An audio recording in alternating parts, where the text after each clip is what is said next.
do you start to make music? What was the reason for you to make music in the first place? And how you came into music? Ooh, when? Huh? Well, I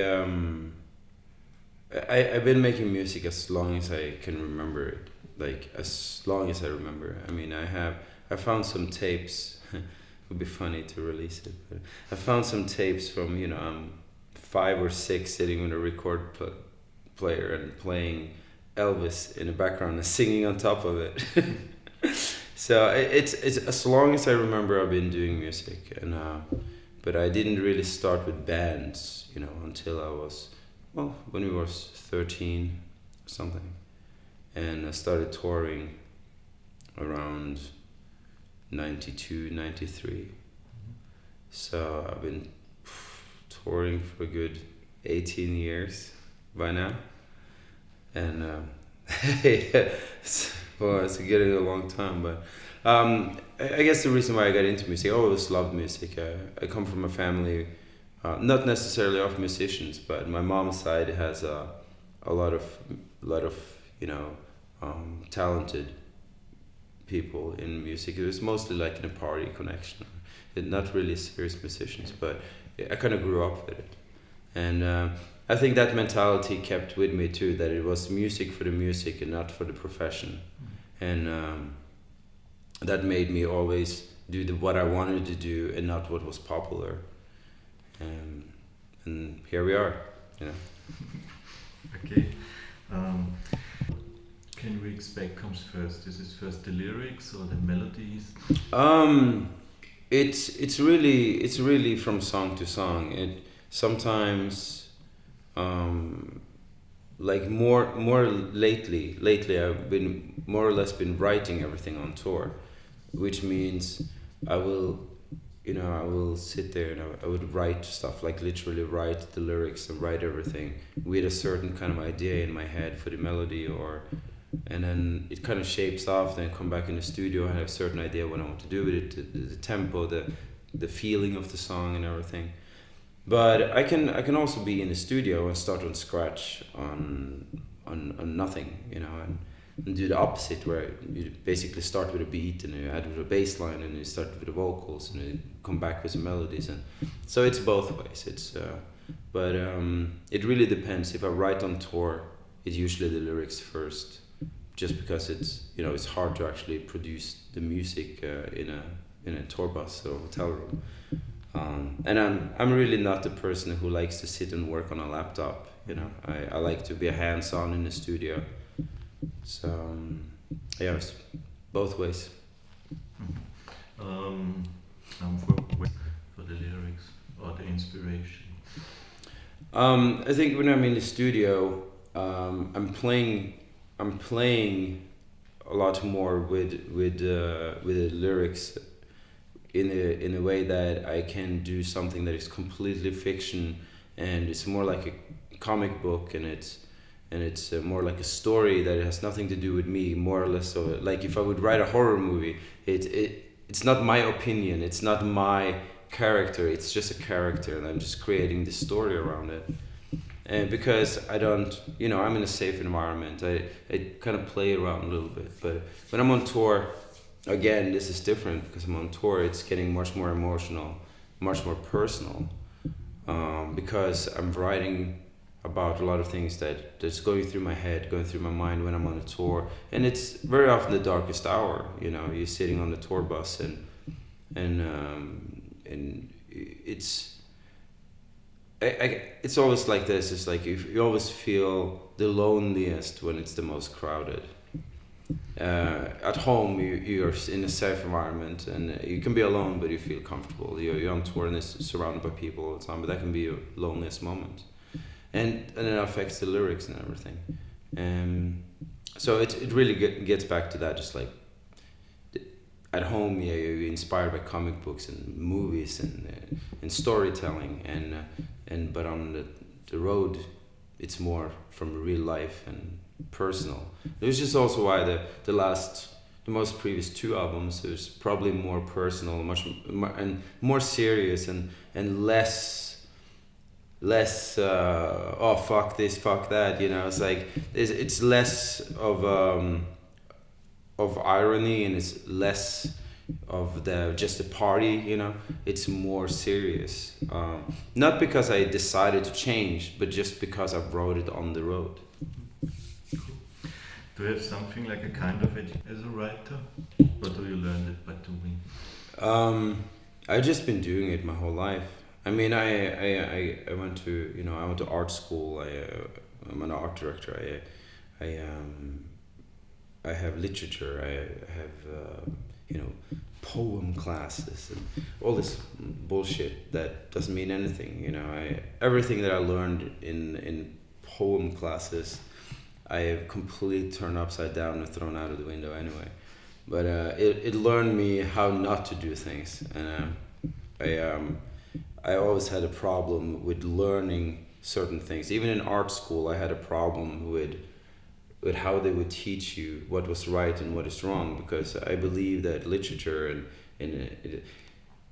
or writing and music and art, painting, photography, everything, it's not about what's right, it's about what the artist puts into it. And because it's art, it's not something you can be learned. You can't teach somebody to be an artist. You're an artist or you're not an artist. And how good you get is in your head and in practice and put yourself into it, emotional and physically, everything. And so school was always a problem for me when I went to art school. It's like, oh, this is wrong. What do you mean it's wrong? I mean, it's like there's 3 pieces of buckets over there. You call that art, but I do it wrong, So you can call your splatter on the wall art, but I can't call this art. What do you mean it's wrong? Nothing's wrong. Nothing's wrong. So I don't believe in school for art. I believe in being creative. I believe in expressing yourself. And I believe in the school system when it comes to being a lawyer, because there's certain things you have to know. You architect, whatever. But art, if you find comfort in taking your education, go ahead. But I don't believe in it, even though I did it. Okay, let's. Are you a room manager? I did.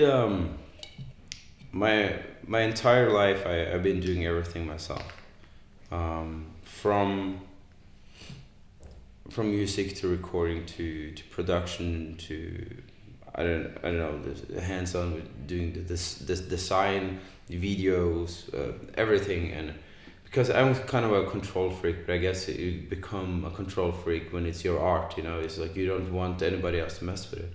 But then you get to a point where, as of right now, where we are doing so much and you only have this much time to do it. And so right now we just got to a management pretty recently, and so far it works really well because they understand what I want to do, and it's we have that connection. And I never could find that connection with a management before that I really felt like I could work with. That's why it took so long. But right now, we're trying to, work with management, but we'll see how it goes. What do you think? How hard is it? Pretty hard. I mean, don't get me wrong. When I say I'm crazy, I don't mean crazy like Combichrist crazy. It's like it's not what you see in the pictures. It's not what you read in the lyrics. It's not what you see on stage. I'm just a very, I don't know, I'm always been a little off, I got it my way or no way, and that's the only way it can be. And I'm not afraid to say it. It's I know it's not a positive thing about myself, but it's just how it is. It's like, and that's what I'm doing because it's what I want to do. And I guess it's really hard for a management or a booking agency or anybody to actually work with an artist like that, because you can't do it the way they want to do it. They have to do it the way I want to do it. So I guess it's pretty hard, but it must be. If I put myself in their situation, it must also be nice to be able to work with an artist who knows what they want. Cool. Now, let's see how it goes. Is it more satisfying for you to write a song or to perform it? It's completely different. It's like making the baby and having the baby. Unless you're the woman, having the baby is also satisfying, you know. But I mean, you know, but actually having the baby. No, it's so different because I don't enjoy the actual making. I enjoy seeing the progress, you know. I enjoy seeing where this song is going. I like to see how it layers up and how everything, all the pieces fits together. It's like a painting, you know. You're getting this. You know it doesn't look right, but you know it's gonna be right when you get this part over here. So the creation process is that every time a new piece comes in, that's very satisfying. But to play it live, it's something completely different, and it's because you don't do anything new. You're performing the same song every time, but it's the interaction with the audience, the interaction with your band. It's not about the song anymore, you know. It's about all the other things, because the song just goes. We just go. We've played it a million times. We know it's going. There's no way we can mess it up. You know what I mean? It's like it just goes, and but it's the satisfaction in this is when you feel the audience. You have that interaction with the audience, and you feel that vibe from your band members, and it's in the atmosphere. It's in the room, and that's where you get the energy from, and that's what the beautiful thing is. So you know, it's completely two different things. I can't even compare it. You're producing your songs for yourself? Yes. Have you ever considered about letting produce you somebody else? I think I don't even like people to remix our songs. Really, we do it, and when I hear it, I always go like, oh, this is cool, and I like it. And sometimes you get something that, you know, is absolutely horrible. But sometimes you just get things that are amazing, and I love it when they just strip it all away, and they just use small elements, and because it's like a new artwork, you know. It's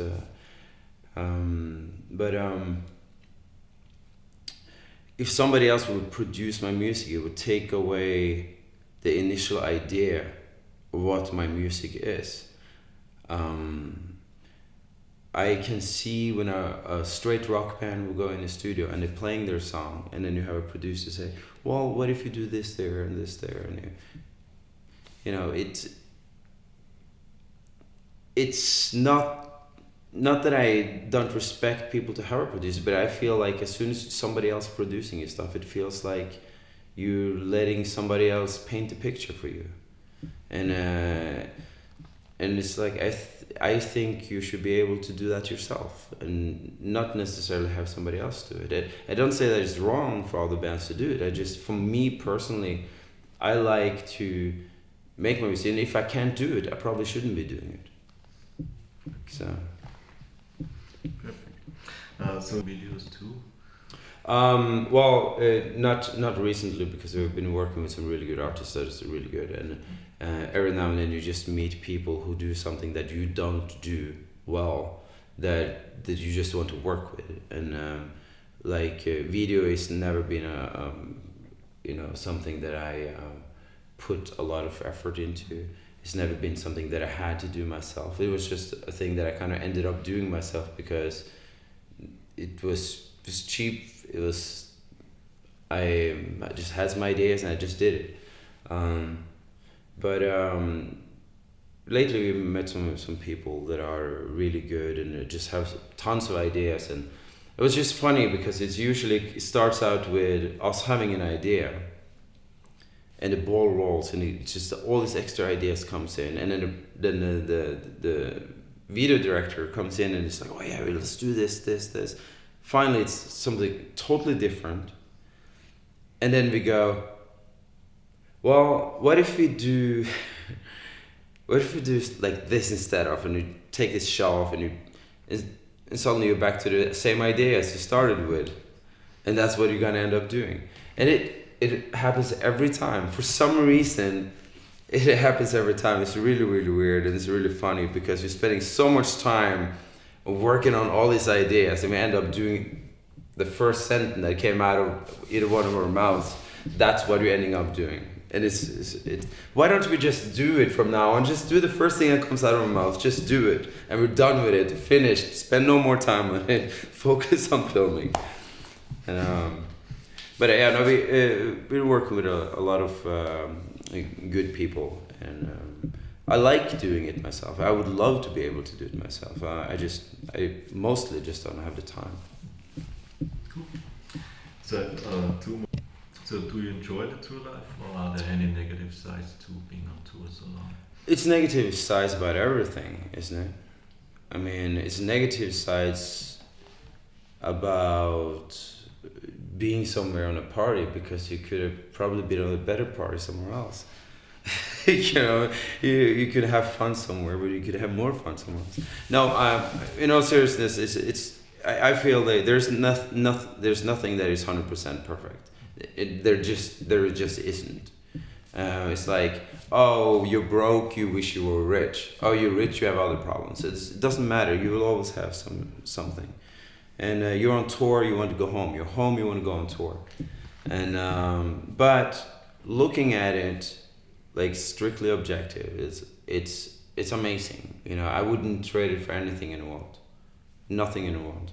It's a lot of work. It's not as glamorous as people would think. And when you visit Paris 2 times a year, once a year, 2 times a year, and you only see the inside of the bus going up to the venue, inside of the same venue, under the bus and going out, it's not the Paris that you think of. You know, it's not like, oh, you go to Paris every year? Oh, so beautiful, I'm so jealous. It's not, you know, it's not the same. And it's like, oh, you're going to Australia. Oh, you're so lucky. It's like, yeah, lucky. I'm doing 5 flights in 4 days. And all I gotta do is be in a hotel, showering, getting to the airport, getting into the venue, get ready on stage, off, back to the hotel, shower, get to the airport, go to the next venue. And there's negative things about touring, but it's definitely, I wouldn't do it any way different. I mean, you probably find a plumber, you know, who would say that he would never do anything else. That's what he's comfortable doing. And I'm not comparing these two things at all, but it's, regardless of what you're doing, if you have some comfort in it, it's enjoyable. But you will always want something else. Always. When you're on stage, you sometimes think about what the audience might be thinking of you right now?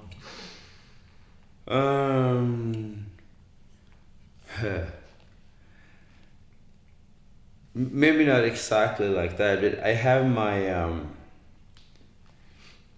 I think my least favorite strain of thought on stage, which it happens sometimes. And you have to keep in mind, we play, 250 shows a year or something. We play a lot of shows. So it's not often, but it's often enough that you throw you off when you're on stage. But every now and then I go, what am I doing? Who are we to be up here with all of these people there looking at us like we're something different than them? Because we're not. And then you start thinking about it on stage, and it freaks you out because it's because we're no different than anybody else. And like you go, and now I keep going back to the art. but we do it because of the art. We do it because of the music. We don't do it because we want to be something special or something big, or we don't want. It's not because we want to be famous. And like, I would do different music if I wanted to make money. You know, I would do something commercial, really commercial. Like do something, I don't know, pop, hip hop, whatever. And believe me, I produced hip hop too, and for friends of mine, and so I could, but I don't, because I need to do what I want to do. But it just gives you this unrational thoughts on stage where you start like, and it takes you out of the moment, because you're on stage, you're in the moment, you're in a character, in a role. You go with the music, you're a part of the music. You're not yourself anymore. I'm never myself on stage. That little moment is me being myself for a second. And I can't allow myself to be myself on stage, because I'm not the person that I'm playing on stage.